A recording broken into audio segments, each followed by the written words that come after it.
안녕하세요. 책 읽기 좋은 날의 운입니다. 오늘 소개할 책은 좋은 휴식 뒤에 인생은 더 강하고 날카로워진다. 이토록 멋진 휴식. 지은이는 존 피치, 맥스 프렌젤, 옮긴이는 손현선, 발행은 현대지성입니다. 우리는 휴식하면 휴가를 잘 보내는 법이나 게으름 부리기, 심지어 여유로운 삶이라는 뜻으로 사용하고 있는데요. 이 책에서 말하고자 하는 휴식, 타임오프는 이런 뜻으로는 사용하지 않고 본질적으로 자신의 시간을 의식하는 것을 의미합니다. 즉, 작은 순간에 유념하며 그 순간을 소소한 기쁨으로 채우는 일도 포함하여 내면을 좋은 에너지로 가득 채우고자 의식적으로 떼어놓은 시간이자 막힌 인생의 돌파구를 열어주는 인사이트 모먼트가 바로 타임오프인 것입니다. 이 책은 잘 쉬어야 성공한다는 뜬구름 잡는 이야기가 아닙니다. 다채롭고 참신한 습관과 자기만의 노하우로 이 타임오프를 실천한 32명의 창의성 대가들의 에피소드가 담겨 있는데요. 우리 삶에 어울리는 타임오프 원리를 발견할 수 있도록 돕고 있으며 평범한 사람이라도 자기 삶과 일에서 생산성을 높이면서 워라밸을 누리는 검증된 방법이기도 합니다. 이 책에는 일과 휴식 사이의 빠른 전환, 슬로우 모션 멀티태스킹, 하루 4시간, 2교대 몰입 시스템, 하루 7시간 수면 기술, 디지털 미니멀리즘 실천법 등 저자와 대가들이 직접 경험하고 효과를 입증한 방법들이 담겨 있습니다. 우리는 아직도 휴식을 일을 더 잘 해내기 위한 자투리 시간 정도로 생각하고 있습니다. 하지만 이를 더 잘하기 위한 구체적인 기술과 철학, 윤리가 필요하듯 더 잘 쉬기 위한 기술과 철학, 윤리가 필요한 시대가 되었습니다. 따라서 일하는 방법을 배워야 하듯 쉬는 방법도 배워야 합니다.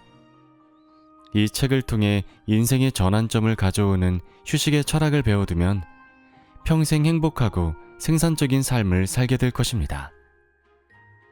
자, 그럼 지금부터 잠시 책 속으로 들어가 보겠습니다. 오늘도 책 읽기 좋은 날과 함께 즐거운 시간 되세요. 구독, 좋아요, 알림 설정은 사랑입니다.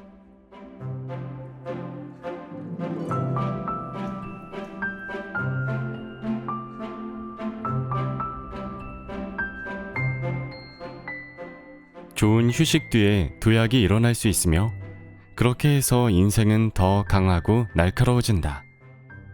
세네카. 타임오프. 시대를 초월한 보편적 가치.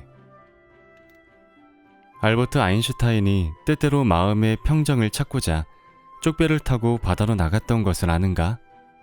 베토벤이 그렇게 방대한 작곡을 하면서도 오후마다 장시간 산책을 하고 선술집에 들러 신문을 읽은 것은 아는가? 우리는 앞으로 대단하고 다채로운 실제 인물들, 혁신가, 게임 체인저, 노벨상 수상자, 사상 리더, 억만장자, 활동적인 예술가, 평범한 이웃들로 이뤄진 출연진을 소개할 것이다. 다들 다채롭고 참신한 습관, 사고의 틀, 실천 원리를 통해 타임오프를 실천한 사람들이다. 그들 중 얼마나 많은 사람이 중압감이나 번아웃 없이 나름의 성공 방정식을 찾아냈는지 알면 아마 놀랄 것이다. 그들은 타임오프를 했음에도 불구하고가 아니라 타임오프를 했기에 높은 수준의 일을 해냈다. 여기서 소개하는 방법들이 모든 사람에게 통할 것이라고 생각지는 않는다. 사실 책 곳곳에서 상호 모순된 조언을 발견할지도 모른다. 타임오프는 사람마다 아주 다른 성격을 띈다. 어떤 사람은 고독 속에서 타임오프를 발견하고 어떤 사람은 친구들과 어울리면서 타임오프를 발견한다. 활동을 선호하는 사람이 있는가 하면 완전한 쉼을 통해 활력을 얻는 사람도 있다. 사실 제대로만 하면 일도 타임오프의 범주에 포함될 수 있다. 우리는 과거와 현재의 큰 성공을 거둔 사람들이 효과를 본 도구와 작전, 습관을 수집하여 최대한 다양하게 제시하고자 한다. 이 책에서 얻은 영감을 바탕으로 당신 나름대로 이리저리 시도해보면서 체화하는 과정을 밟아가길 바란다. 그 과정에서 쓸모있는 것은 취하고 나머지는 무시해도 좋다. 수백만 달러의 자금을 동원하고 어떻게든 살아남으려고 밤낮 없이 일하지 않고도 인터넷 시대의 기업을 성공적으로 일구는 것이 가능할까? 물론이다. 그 일을 해낸 스테판 알스톨과 브루넬로 쿠치넬리 같은 이들의 이야기가 도움이 될 것이다. 경쟁력을 유지하려면 한우물만 좁고 깊게 파는 전문화가 답일까? 그렇지 않다. 앞으로도 전문화된 업무는 인공지능이 더 잘할 것이기 때문에 광범위하고 폭넓은 분야에 쏟는 관심사야말로 시대에 뒤처지지 않게 하는 최고의 방법일 수 있다. 소프트웨어 엔지니어이자 래퍼인 브랜든 토리와 저널리스트 팀 하퍼드 같은 이들이 어떻게 이게 가능한지를 보여줄 것이다. 수만 명이 의지하는 거대 조직의 리더가 과연 느긋하게 여가를 누릴 수 있을까? 사실 일 잘하고 공고 많은 리더가 되려면 반드시 그래야 한다. 2000여 년 전 로마의 마르쿠스 아우렐리우스 황제는 그렇게 확신했고 오늘날 굴지의 기업을 이끄는 리처드 브랜슨도 마찬가지로 생각한다. 당신이 선택한 분야에서 쉼과 사생활을 희생하지 않고도 세계 정상의 반열에 오를 수 있을까? 당연히 그럴 수 있다. 르브론 제임스와 파라스 자하비아 같은 세계 정상급 운동선수들은 이 사실을 안다. 유명 셰프 앨리스 워터스와 매그너스 닐슨, 여배우 루피타 뇽고도 이 사실을 안다. 대기업 총수나 로마 황제나 프리랜서 자영업자가 아니더라도 혹은 프로 운동선수나 정상급 셰프는 못 되더라도 사무실 안팎의 반복되는 일상에서 타임오프를 접목할 방법은 많다. 사라 아라이와 피트 에드니 외 여러 사람의 신뢰가 이를 입증한다. 이들 모두는 분주함과 전속력이 성공으로 가는 유일한 길이라는 관념을 거부했다. 남보다 많이 일해야 한다는 머릿속 신화를 버리라고 제이슨 프라이드와 데이비드 하이네마이어 헨스는 촉구한다. 과도한 근로시간이 근로윤리를 높이지 않는다. 그런다고 앞서가는 게 아니다. 평정심을 유지하는 데도 무익하다.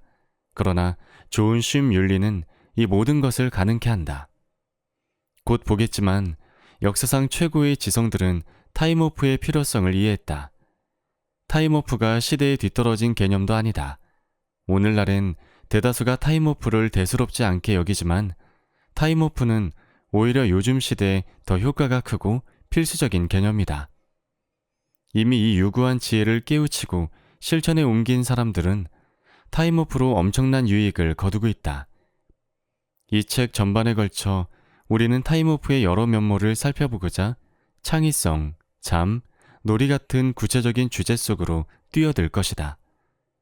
모두 과학적 논증을 거쳐 영감을 불러일으키는 실제 사례를 바탕으로 했고 나름의 쉼 윤리를 키워가도록 구체적 실천 지침을 함께 소개했다.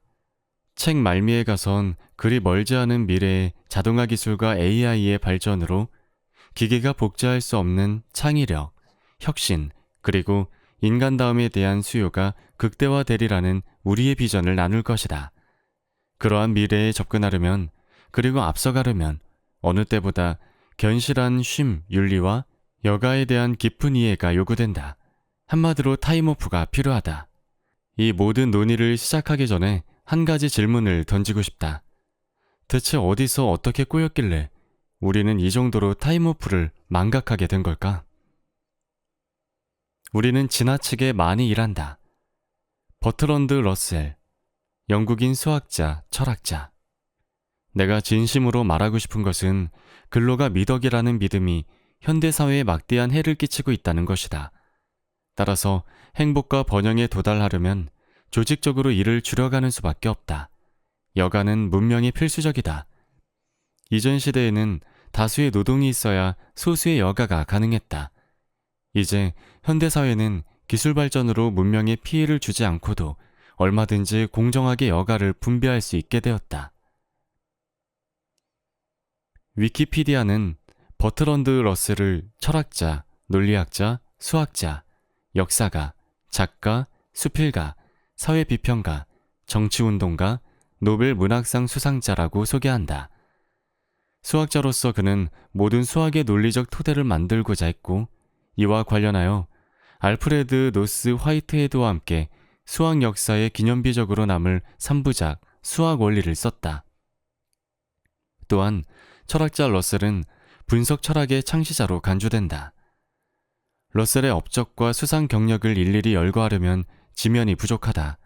한마디로 그의 삶은 게으름과 연관할 만한 게 전혀 없었다. 그런데 놀랍게도 러셀은 여가와 게으름의 신봉자였다. 1932년 하퍼스지에 기고한 에세이 게으름에 대한 찬양에서 그런 사실이 뚜렷이 부각되었다. 이 에세이는 처음 발표되었을 무렵에도 시의적절했지만 오늘날에는 더욱 그렇다. 그는 게으름은 부도덕하다는 통념을 건드리며 글을 시작한다. 내 생각에 세상은 지나치게 많은 일을 하고 있으며 이 막대한 해악은 근로가 미덕이라는 신념에서 나온다. 현대 산업국가에서는 이제껏 해온 것과 사뭇 다른 이야기를 해야 한다. 세상이 달라졌다. 근로자는 현대기술 덕분에 자신과 가족을 부양하는 데 필요한 것보다 훨씬 많은 것을 생산할 수 있다. 그러나 우리의 사고방식은 기술과 보조를 맞추어 발전하지 않았다. 사실 우리의 사고는 전혀 변하지 않았다. 여기서 몇 가지 문제가 발생한다. 그중 하나가 불평등이다. 이에 관해 러셀이 든 예시다. 누군가와 같은 원인으로 전보다 2배의 핀을 생산할 수 있는 기계를 발명했다. 합리적인 세상이라면 핀 생산에 종사하는 모든 이들의 노동시간을 8시간에서 4시간으로 조정할 것이고, 그러면 모두 전과 다름없이 잘 굴러갈 것이다. 그러나 실제 세상에서 이렇게 하면 무질서해진다. 사람들은 여전히 8시간씩 일할 것이고, 핀은 자꾸 남아돌고 파산하는 고용주들이 생기고, 핀 생산 인원 중 절반이 직장에서 쫓겨날 것이다. 결국 모두 4시간씩 일했을 때 나올 수 있을 만큼의 여가가 창출되겠지만, 인력의 절반이 손 놓고 노는 동안 나머지 절반은 여전히 과로에 시달려야 한다. 이런 식으로 불가피하게 생긴 여가는 행복의 원천이 되기는커녕 사방의 고통을 야기할 뿐이다. 이보다 더 정신나간 짓을 상상할 수 있을까? 러셀은 그릇된 도덕심이 일에 대한 우리의 인식을 어떻게 저당잡고 왜곡하는지를 깊이 의식하고 있었다. 근로의 도덕은 노예의 도덕이며 현대세계의 노예제도는 필요 없다라고 그는 썼다. 게으름을 적극 수용하고 분배한다는 역발상은 통념을 거스른다. 계속해서 러셀의 주장이다. 이러한 발상은 부자들에게 충격적이다. 가난한 사람들은 여가가 많이 주어져도 어떻게 사용할지 모를 것이라고 믿기 때문이다. 미국에는 이미 유복한데도 장시간 일하는 사람들이 많다. 이들은 실업이란 암울한 징벌 형태가 아니라 근로소득자에게 여가를 준다는 발상에 붕괴한다. 고대인과 똑같이 러셀은 게으름이 문명과 문화를 꽃피우는데 결정적 요소임을 헤아렸다. 예전에는 사람들이 속편하게 놀 줄 알았다. 그러나 능률 숭배로 인해 그런 부분은 사라졌다. 현대에는 모든 일을 다른 목적을 위해 행한다고 생각하며 그 자체를 목적으로 일하는 법이 없다. 그 때문에 우리는 그나마 얼마 안 되는 자유시간을 통해 문명과 문화에 이바지할 활까지 잃었다. 러셀은 말한다. 도시 사람들의 즐거움은 대체로 수동적인 것이 되어버렸다. 이렇게 된 것은 그들의 적극적인 에너지가 모조리 일에 흡수되었기 때문이다. 여가가 더 있다면 그들은 예전의 적극적인 부분을 담당하며 맛보았던 즐거움을 다시 누리게 될 것이다. 수동적 소비가 아닌 적극적 참여가 관건이다. 러셀은 근로시간을 하루 4시간으로 단축할 수 있고 또 그래야 한다고 과감히 제안했다. 그러나 한편으로는 모든 남는 시간을 순전히 신변잡기에 흐지부지 써야 한다는 의미는 아니다라고 덧붙였다.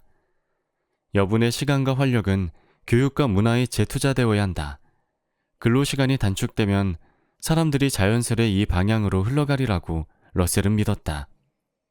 아무도 하루 4시간 이상 일하기를 강요받지 않는 세상이라면 과학적 호기심을 가진 사람은 자신의 호기심에 탐닉할 것이고 모든 화가는 굶지 않고 그림을 그릴 수 있을 것이다. 러셀은 더 많은 게으름이 존재하는 세상에서는 무엇보다 인생의 행복과 환희가 충만할 것이다. 신경쇠약과 피로와 소화불량 대신에 말이다. 라는 단상으로 에세이를 맺는다. 실천하기. 타임오프를 위해 에너지를 비축하라. 여가를 적극적으로 보내는가, 수동적으로 보내는가? 수동적이라면 혹시 일에 너무 치여 시간을 최대한 활용할 에너지가 바닥난 것은 아닐까? 어떻게 일을 멈추고 단 30분만이라도 시간을 확보하여 비축한 에너지를 당신의 호기심, 창의력, 배움 및 재투자할지 성찰해보라. 막연히 꿈꾸지 말고 업무에 임하듯 여가 계획을 짜라. 하루 4시간만 일한 남자. 앙리 푸엥카레, 프랑스 수학자, 이론 물리학자. 난제를 연구할 때 첫 번째 공략에선 어떤 좋은 결과도 얻지 못한다. 그럴 때면 길든 짧든 쉼을 가진 후 다시 새롭게 작업에 임한다. 문득 결정적인 아이디어가 떠오른다. 의식적 작업의 맥을 끊고 쉼을 통해 정신의 힘과 신선함을 되돌려줬기에 더 큰 결실을 거뒀다고 할 수 있다. 당시 앙리 푸엥카레는 오늘날 푸크스 함수라고 알려진 수학 함수의 존재 불가성을 증명하고자 2주째 머리를 싸매고 씨름 중이었다. 그러다가 그는 오늘날 우리에게 너무나 익숙한 행동을 한다. 커피를 너무 많이 마신 탓에 침대에 누웠지만 잠들지 못하고 천장만 응시한 것이다. 그런데 돌연 머릿속에 이리저리 떠나디던 아이디어들이 아기가 맞물리기 시작했다. 그는 함수가 존재하지 않음을 증명하는 대신 정반대의 발견을 했다.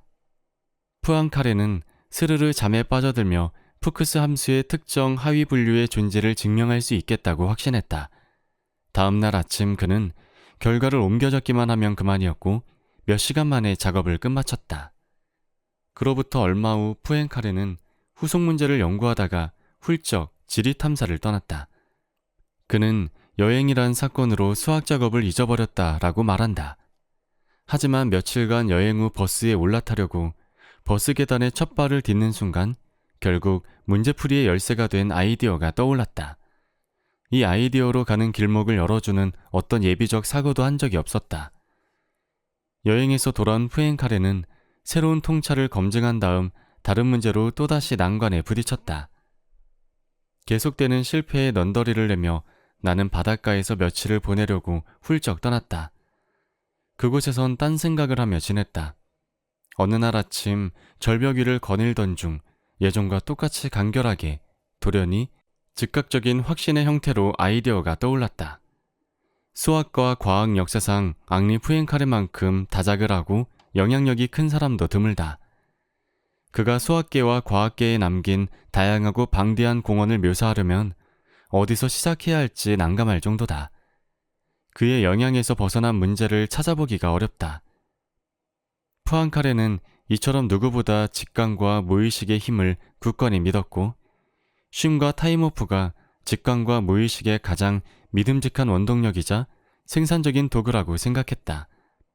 그는 오전 10시부터 정오까지, 오후 5시부터 7시까지 이렇게 하루 2차례 각각 2시간씩 일했다. 그는 무의식이 일하고 아이디어가 부화하며 무르익을 시간을 확보하고자 의도적으로 연구 사이의 시간을 활용했다.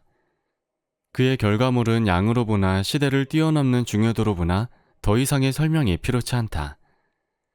더 긴 시간 단위로 보자면 나름의 슬로우모션 멀티태스킹에 기초한 푸엥카레의 연구 습관을 꽃에서 꽃으로 날아다니는 벌에 비유할 수 있다.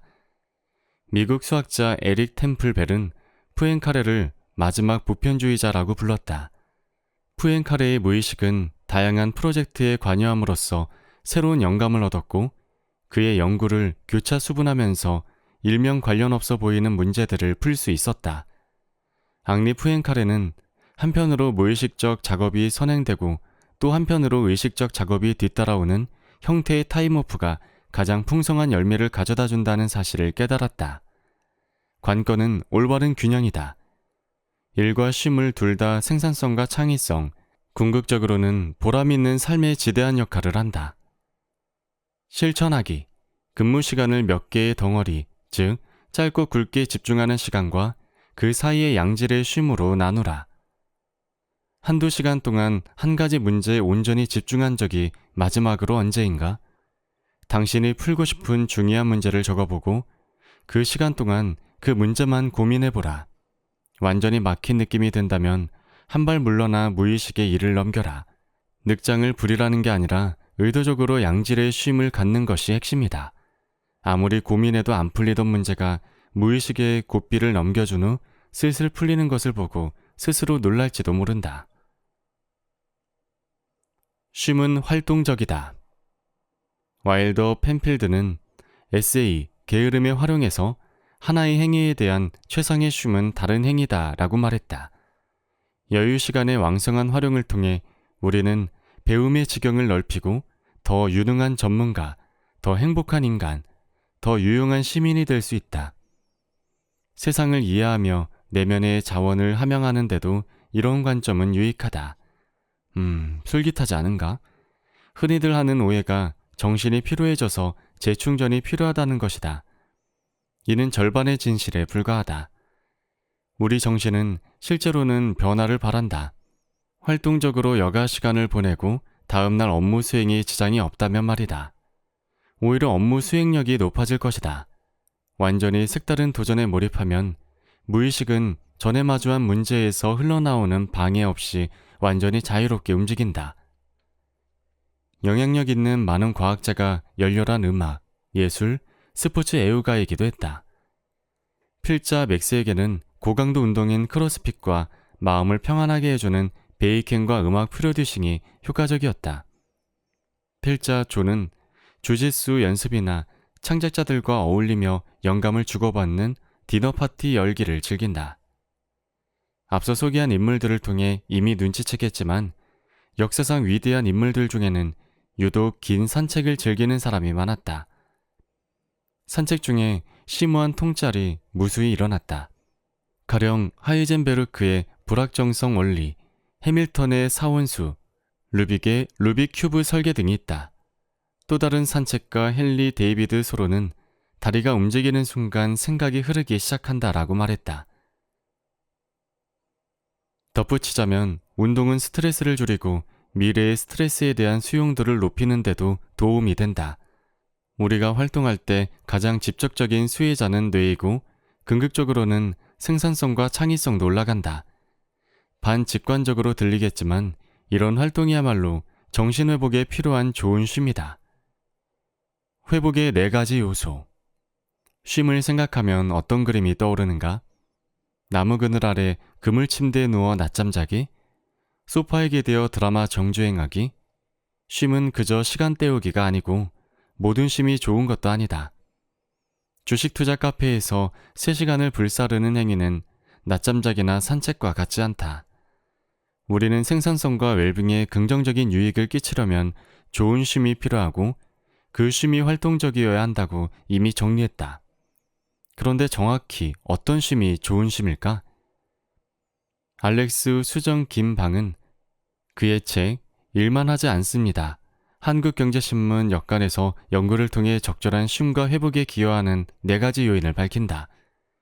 이완, 심신의 긴장 풀기, 통제, 시간과 관심을 어떻게 사용할지 결정하기, 기량, 몰입해야 할 만큼 충분히 까다로운 일에 도전하기, 거리두기, 일에 대해 잊을 정도로 다른 것에 열중하기. 당신의 쉼이 그저 긴장 풀기에 국한되어 있다면 좋은 쉼의 필수 요소 중 4분의 3을 놓치고 있는 셈이다. 통제. 일상생활의 많은 요소가 우리의 통제 밖에 있다. 상사가 지난 수개월간 작업한 것을 송두리째 날려버릴 어떤 결정을 내린다. 고객이 프로젝트 마감 직전에 새로운 사양을 주문한다. 발음하기도 어려운 아이슬란드의 화산이 폭발하여 유럽의 전 항공노선이 마비되고 최악의 타이밍에 외국에서 발이 묶인다. 필자 맥스가 수년 전 대학 시험 기간에 겪은 일이다. 이런 일들은 큰 스트레스가 되고 정신을 쏙 빼놓고 에너지와 창의성을 고갈시킨다. 균형을 맞추려면 쉼의 통제 요소가 있는 것이 좋다. 그림 그리기, 요리, 작곡은 온전히 우리의 통제 아래 있다. 모험이 가득한 휴가처럼 다소 예측이 안 되는 쉼조차 회사 정책에 의거하여 행동해야 하는 업무와는 달리 어느 정도 우리 스스로 결정할 여지를 허락한다. 어떻게 시간과 에너지와 관심을 쓸지 결정하는 주체는 우리다. 이런 형태의 쉼은 다시금 아수라장이 될 때를 대비한 재충전을 가능케 한다. 기량, 악기 연주나 시쓰기는 온전히 우리의 통제 아래에 있지만 마냥 쉽지는 않다. 그런데 아이러니하게도 마냥 쉽지만은 않은 활동이 유독 좋은 쉼이 될 수 있다. 진정한 쉼은 활동적이면서도 기량이 필요한 체험을 제공한다. 몰입할 만큼 충분히 도전적이고 정신적 흡입력이 있어야 한다는 얘기다. 난이도가 너무 높아 지레 포기할 정도여서는 안 된다. 필자 조는 주짓수 교실에서 기량을 올리기 위해 한 가지 기술을 연마하는데 몇 시간씩 공을 들인다. 트레이닝 파트너와 스파링을 할 때 온전히 열중하지 않으면 삽시간에 상대방에게 제압당하고 만다. 조는 트레이닝하는 몇 시간 동안 프로젝트 생각을 멈출 수 있기에 트레이닝 후 개운함을 느낀다. 기량이 필요한 체험이 쉼의 핵심이다. 이런 체험은 몰입이 필요할 만큼 까다롭기에 머릿속에 잡다한 생각을 밀쳐내고 일에 대해 곱씹을 여지를 두지 않는다. 거리두기. 그래서 마지막으로 어쩌면 가장 중요한 좋은 쉼의 요소를 소개하겠다. 바로 일 또는 그것이 무엇이든 당신이 맥을 끊고 싶은 대상을 완전히 머릿속에서 밀쳐내고 다른 것에 관심을 돌리는 능력이다. 이것이 심신회복에 매우 중요하다. 달리 말하면 당신은 날마다 로그아웃 할 수 있는가?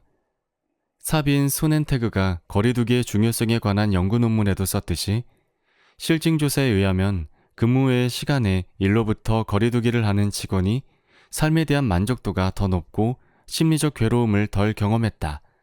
아울러 조사를 통해 근무 외 시간에 일로부터 거리를 두는 것과 업무 능력 간에는 긍정적 상관관계가 있음이 밝혀졌다. 정상급 수행자들의 공통된 특성은 재빨리 의지대로 두 개의 바이너리 모드, 즉 온오프 전환을 잘한다는 것이다. 온전히 온이 되어 모든 정신과 신체 에너지를 특정 작업에 집중하는가 하면 온전히 오프되어 평안하고 초연한 이완 모드로 들어간다. 이와 달리 우리 대부분은 절반의 온과 절반의 오프, 중간지대를 배회하며 일종의 아날로그 상태에서 결코 극단에 도달하거나 극단에서 비롯된 유익을 경험하지 못한 채 일생을 산다. 저녁이나 주말 또는 장기 휴가 시 온전한 거리두기를 연습하는 것이 중요한 순간에 올인하고 여타 시간에는 효과적으로 회복할 줄 아는 능력 개발에 결정적이다. 가장 창의적이고 생산적인 근로자는 일에서 완전히 플러그를 뽑을 줄 안다. 좋은 쉼은 단순히 긴장 풀기가 아니다. 이는 활동적이고 도전적이며 온전한 주의를 요한다. 이는 우리에게 자극이 되고 몰입 상태에 들어가게 한다. 우리는 잠시나마 다른 염려를 잊고 권태로움의 실체인 소리 없는 불안감을 떨치며 온전히 현재 순간에 몰두하게 된다. 누군가의 좋은 쉼은 다른 누군가에게는 일처럼 보일 수 있다. 때때로 좋은 쉼에는 적절한 변화만 있으면 된다. 최고의 에너지 충전소, 수면 예찬. 매튜 워커, 영국 수면과학자. 수면이 짧아지면 수명이 짧아진다. 낮잠을 걸으면 일이 꼬인다. 샌프란시스코만의 뉘엿뉘엿 해가 지고 있다. 미국 UC 버클리 대학의 신경과학 심리학자 교수 매튜 워커는 수면과학을 가르치고 연구하는 일과를 마친 뒤 느긋하게 쉬고 있다. 온종일 업무를 본 다음 체육관에서 운동하고 자전거로 퇴근을 했다. 마지막 디카페인 커피를 마신 것은 몇 시간 전이다.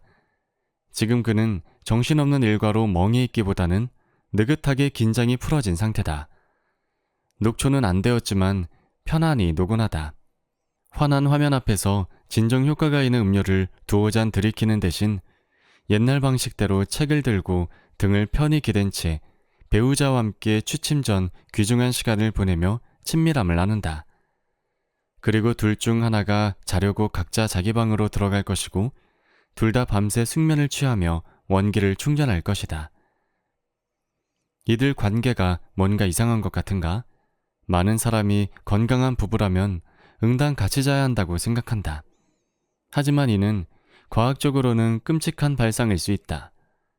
세계적으로 손꼽히는 저명한 수면과학자 워커는 인간 수면과학센터의 창립자 겸 소장이다. 그는 수면 주제에 관해 100권도 넘는 연구 논문을 발표했고 앞서 언급한 베스트셀러 우리는 왜 잠을 자야 할까의 저자이기도 하다. 이런 그가 각방을 쓰는 데는 이유가 있지 않을까? 워커는 결혼 1년 만에 이른바 수면 이혼이라는 절충안을 마련했다.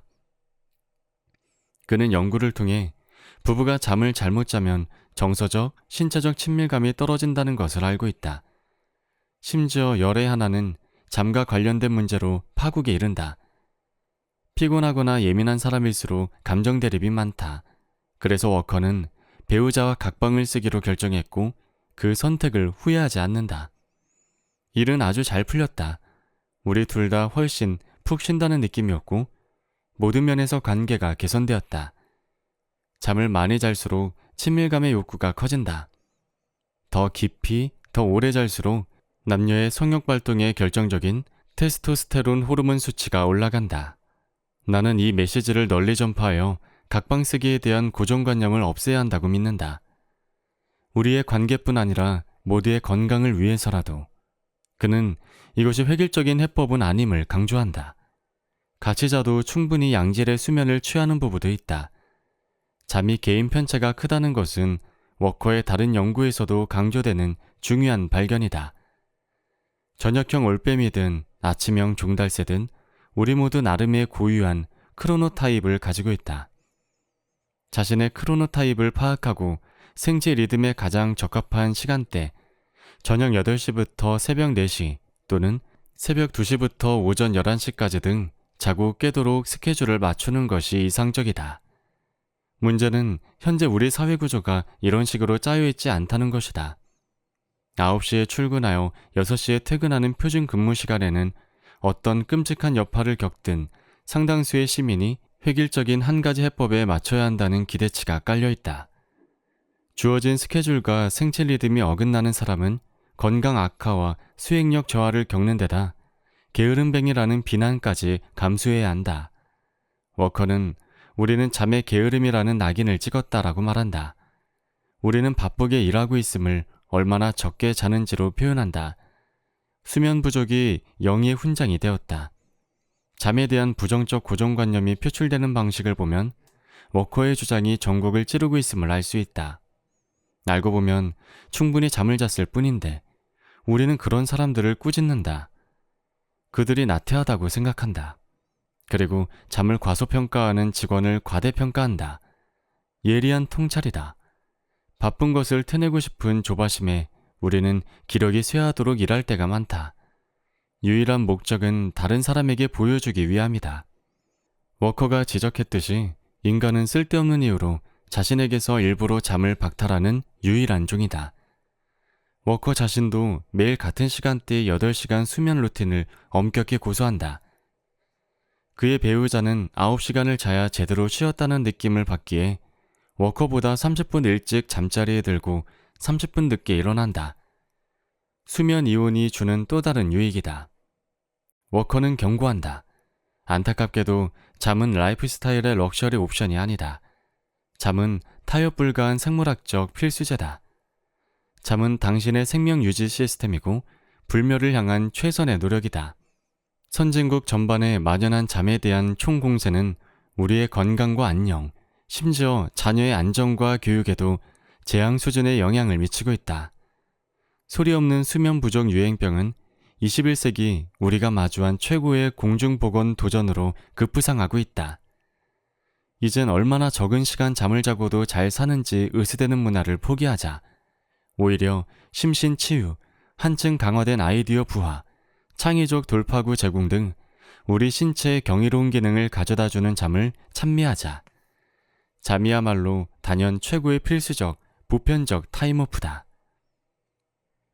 실천하기. 타협 불가한 수면 기회의 창을 정하라. 대부분 사람에게 수면 기회의 창은 하루 최소 8시간은 되어야 한다. 그리고 날마다 한결같아야 한다. 워커에게는 밤 10시 반부터 오전 6시 반이 기회의 창이다. 아침형이든 저녁형이든 자신의 크로노타입을 토대로 시간대를 정하라. 배우자가 있다면 수면 이혼으로 각방 쓰기도 고려해보라.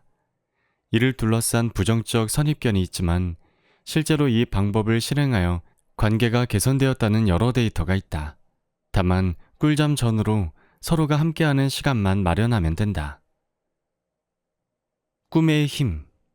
우리가 어떤 모양으로 자는지 다들 알 것이다. 두 눈은 감겨 있고 근육은 풀려 있고 어떤 소통이나 반응도 보이지 않는다. 약간의 침 흘림이 수반되기도 한다. 잠은 또 의식불명과 반대로 쉽게 깨어날 수 있다. 우리는 경험을 통해 잠이 어떤 경험인지도 안다. 외부에 대한 의식이 끊기고 두 가지 뚜렷한 방식으로 시간 왜곡이 일어난다. 우리는 몇 시간 후 깨어났을 때 시간이 흘렀다는 기억조차 없는 시간 공백과 꿈속에서 몇 분이 몇 시간처럼 느껴지는 시간 연장을 둘 다 경험한다. 하지만 잠의 실체와 잠이 건강과 창의성을 뒷받침하는 방식을 제대로 이해하고 파악하려면 먼저 뇌 속을 들여다봐야 한다. 잠은 여러 단계로 범주화할 수 있다. 건강한 사람은 보통 매일 밤 여러 수면 주기를 통과하는데 각 주기에는 여러 단계가 포함되며 한 주기의 지속 시간은 대략 90분 정도다. 약간 단순화해서 설명하면 주요한 두 단계, 숙면과 급속한 안구 운동이 이루어지는 렘 수면을 주목할 필요가 있다. 전자는 주로 신체의 치유와 회복을 담당하며 후자는 정서의 치유와 창의성을 담당한다. 깨어있는 동안 뇌의 정기적 활동은 완전한 무질서 상태로 보인다. 그 중에서 지엽적 정보 처리에는 완벽이나 뇌 속 원거리 연결에는 서툰 고주파 활동이 두드러진다. 그러나 우리가 깊은 서파수면으로 들어가면 뇌 속 제잘됨이 잦아들고 뇌의 여러 다른 영역끼리 동기화하고 소통하기 시작한다. 서파수면은 뇌 속에 저장된 정보를 한 곳에서 다른 곳으로, 구체적으로는 단기 기억을 장기 기억으로 옮기는 데 매우 중요한 역할을 한다. 우리는 깨어있을 때는 정보를 포착하고 잘 때는 정보를 이동시키고 걸러낸다. 숙면은 아무것도 잃어버리지 않고 모든 것이 제자리로 분류되도록 각각의 기억에 부지런히 이름표와 참조표를 붙이는 도서관 사서 역할을 매일 해낸다. 그러나 여기서 주인공은 서파수면이 아니다. 더 경이로운 렘수면이 주인공이다. 렘수면은 숙면 중 취합하고 준비한 정보를 온전히 활용하는 역할을 한다. 렘수면은 꿈꾸는 단계에 해당하며 창의력 발전소다. 우리는 깨어있을 때는 매우 논리적이고 위계적인 구조로 사고한다. 하지만 렘수면에 돌입하면 이러한 논리 구조가 눈 녹듯 사라지고 더 많은 원거리 기억 간의 기상천외한 연관짓기가 일어난다. 이것이 우리가 경험하는 기상천외한 꿈으로 표출되는 것이다. 꿈이라는 안전한 환경 속에서 우리는 깨어있는 의식이 지녔던 보수적이며 일상적인 사고 패턴을 깨고 나온다. 꿈은 창의적 통찰과 문제 해결에 쓰이는 매우 강력한 도구이기도 하다. 흡사 아이디어 부활을 촉진시키는 스테로이드 주사 같다. 덧붙여 말하자면 렘수면은 꿈속에서 새 기억과 소근육 기술을 재현하고 강화한다. 음악가나 운동선수는 대부분 이 점을 잘 알고 있다. 클래식 기타의 새로운 화성 진행을 익히려고 끙끙대며 연습하다가 낮잠을 잔다. 잠에서 깨어나 다시 기타를 잡으면 손가락이 전과 달리 마법처럼 거침없이 기타줄을 튕긴다. 학습 전 수면은 기억을 해마해서 피질로 옮겨 새 정보가 들어올 공간을 마련한다. 학습 후 수면은 새 재료들을 융합하여 효과적으로 저장한다. 이 챕터 끝에서 만나볼 많은 정상급 연주자의 훈련 무기고에는 잠 활용이라는 핵심 병기가 있다. 흥미롭게도 인간은 여타 영장류에 비해 현저히 적게 자지만 수면 중 렘 수면 비중은 훨씬 높다. 렘 수면 동안 우리의 근육은 완전히 힘이 빠져 몸은 마비 상태가 된다. 그 결과 꿈을 행동으로 옮기지는 못한다. 매일 우리가 포식자를 피해 나무 꼭대기에서 자야 한다면 이런 종류의 근육이완은 참담한 사고로 이어질 것이다. 꿈을 꾸다가 낙상하여 목이 부러질 수도 있다. 그러나 우리 선조는 불을 발견하여 나무에서 내려와 제법 안전하게 지상에서 잠을 잘 수 있었다. 그리고 매일 밤 숙면을 취할 수 있었다. 어떤 과학자들은 이러한 수면 이점으로 인간을 복잡한 사회 공동체를 이루고 기술을 개발하여 마침내 지배적인 종으로 부상했다고 주장한다. 우리가 다른 영장류에 비해 적게 자지만 잠의 활용도는 훨씬 높다. 우리는 문자 그대로 꿈을 통해 현대 문명에 도달했다. 잠이야말로 독창성의 바탕이며 우리가 10분 활용해야 할 자원이다. 매일 밤 수면 주기는 정신적 안정과 수행력을 최적화하는 데 지극히 효과적인 메커니즘이다. 이를 통해 우리는 위대한 사상가, 혁신가, 지도자들처럼 강해질 수 있다. 안타깝게도 우리 중에는 심각한 수면 부족 상태로 살아가는 이들이 많다. 그에 따른 결과는 대다수가 인지하는 것보다 훨씬 공포스럽다.